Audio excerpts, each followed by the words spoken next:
Each director has a voice, and often it is easier to find your directing voice by writing your own work. I want to be clear that not all directors write. Many of the biggest name directors, in fact, don't.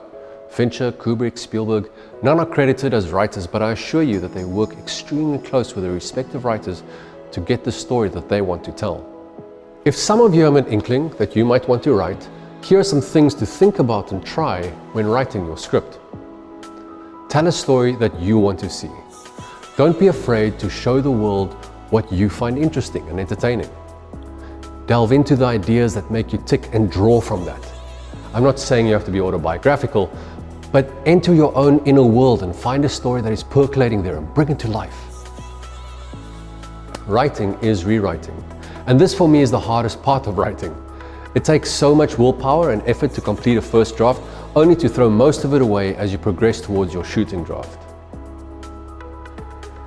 This pain is an integral part of writing, and you can't get fit and strong without going through some pain. That's the process. You have to be okay with it.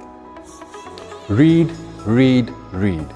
There is natural talent and there is craft. Great writers have both, and the latter is practice and knowledge. Read books and poems and scripts. Nurture a love for the written word, and specifically a love for screenplay. Your scripts will just be better for it. Format is important. Although story is king, the way in which you present that story to the reader is equally important. Spend that cash to get the right software. Watch the tutorials, read scripts, and practice getting your screenplay into the correct format. Write like a writer and not a director. You want the reader to have an immersive experience of the story and not read what the director wants to do with the scene.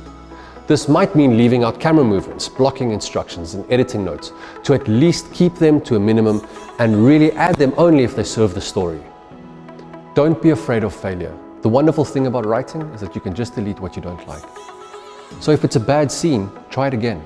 Keep knocking at it, iterating the idea until it's tight and slick.